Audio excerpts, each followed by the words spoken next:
नमस्कार, मेरा नाम है अनुज और आप देख रहे हैं जिला जोहार।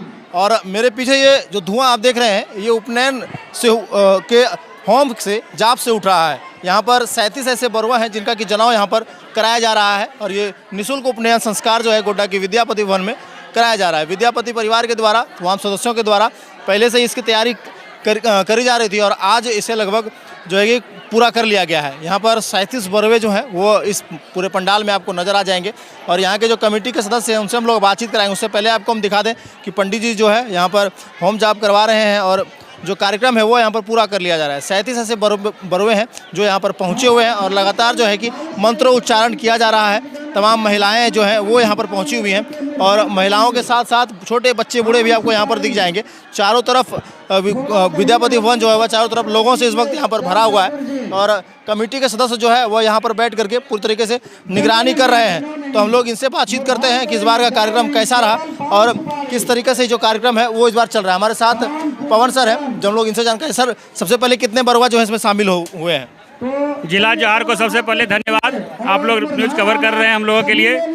यहाँ पर अब की बार हम लोगों का लक्ष्य था कि अधिक से अधिक बरुआ हो, लेकिन 45 बरुआ का रजिस्ट्रेशन हुआ था, कुछ बरुआ कुछ कारण से नहीं आ पाए, तो 37 बरुआ अब की बार हम लोगों का है। और हम लोग प्रत्येक वर्ष की भांति ये 22वां साल है हम लोग का।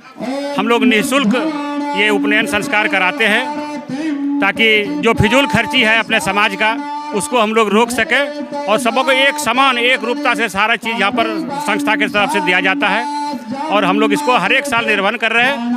और हम लोगों का कार्यक्रम के अगले साल से हम लोग निःशुल्क कन्या विवाह भी कराएंगे संस्था के द्वारा।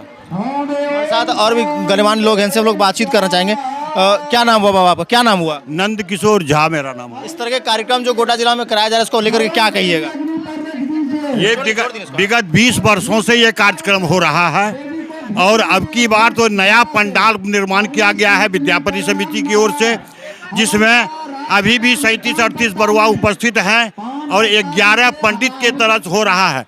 11 पंडित विभिन्न जगहों से एकत्रित करके विद्वान अधिवक्ता है, विद्वान धर्मवेत्ता है और वेद के वैदिक रीति से, पौराणिक रीति से नहीं वैदिक रीति से यज्ञोपवीत किया जा रहा है यहाँ पर, जितना विधि सम्मत होना चाहिए। और इसीलिए लोगों का आकर्षण इस तरफ विद्यापति की ओर हुआ है कि घर में जो यज्ञोपवीत होता है उससे कई गुना बृहत और सर्व सामानों के साथ में यज्ञोपवीत यहाँ होता है। निःशुल्क होता है, एक भी पैसा किसी भी बरुआ को नहीं होता है। उसके घर से सिर्फ एक माँ आती है भीख देने के लिए और एक आचार्य समगोत्री, वह सिर्फ वही 2 आदमी हमको चाहिए, यद्यपि जितने आदमी को वो ला सकते हैं। अभी 500 महिलाएं हैं जो मंगल गीत गा रही हैं और हर जगह से आदमी एकत्रित है, हर गांव से, हर जिला से, दुमका जिला, देवघर जिला, बांका जिला, भागलपुर जिला, सभी जिले से बरुआ यहाँ एकत्रित हुए हैं।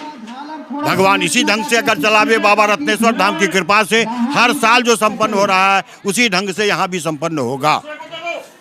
और भी हमारे साथ लोग हैं, इनसे लोग बात करेंगे। इस बार का कार्यक्रम कैसा रहा? आप लोग की तैयारी शुरू से ही चल रही थी, तो कार्यक्रम में कैसा लग रहा है कि इस बार का कार्यक्रम कैसा रहा आपके तरीके से?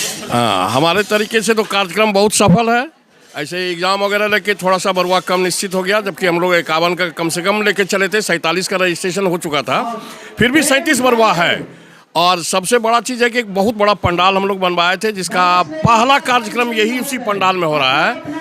11 पंडित हैं और समाज के गरीब जो ब्राह्मण हैं जिनके लिए जनेऊ संस्कार तो जरूरी होता ही है, लेकिन वो कर नहीं पाते हैं समय पर पैसे के अभाव में, उनके लिए ये सबसे अच्छा जगह है जहां वो आके अपना उपनयन कराते हैं और निःशुल्क होता है। सारा खर्च समिति वहन करती है, इसके लिए कमेटी है, विद्यापति परिवार के ही सदस्य जितने भी हैं उसी में से सब लगे रहते हैं और ये सफल कार्यक्रम हम लोगों का है ब्राह्मण समाज का। अगला वर्ष इसमें एक अलग चीज़ जोड़ा गया है, कन्या विवाह भी जोड़ा गया। कन्या विवाह के लिए भी हम लोग सोच रहे हैं और अगर ईश्वर की इच्छा रही तो हम लोग उसमें भी सफल होंगे। सर, आपसे सवाल है, जनप्रतिनिधियों का क्या रोल रहा है इस पूरे कार्यक्रम?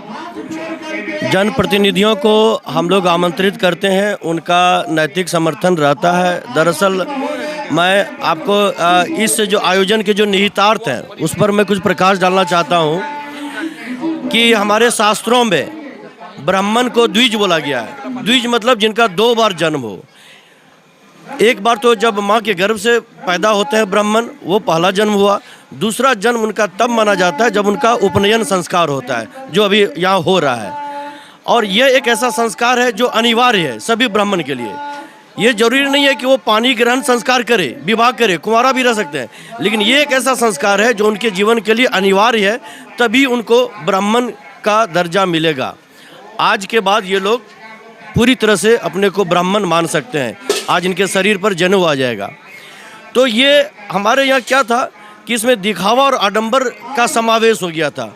जो जितने पैसे वाले थे वो अपनी औकात और क्षमता के हिसाब से करते थे, और जो हमारे समाज के गरीब लोग थे वो नहीं कर पाते थे ढंग से। वो अच्छे पंडित को हायर नहीं कर पाते थे, अच्छी जगह पर नहीं कर पाते, किसी तरह जैसे तैसे अपना ये संस्कार करते थे। और हम लोग सभी जानते हैं कि जो ब्राह्मण जाति है वो कई उपजातियों में बटी हुई है।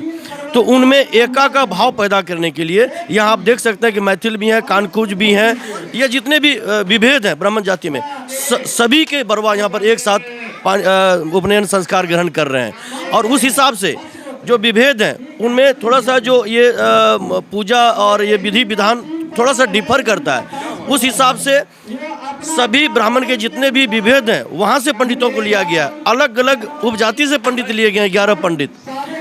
तो इसका जो निहितार्थ है कि आडंबर रहित और पूरी विधि विधान के साथ यहाँ बरवा को ये जो उपनयन है इसका महत्व ही बताया जाता है। ये न सिर्फ जैसे तैसे उपनयन करा दिया, इस धागे का महत्व क्या है, इसकी शक्ति क्या है, ये भी बताई जाती है।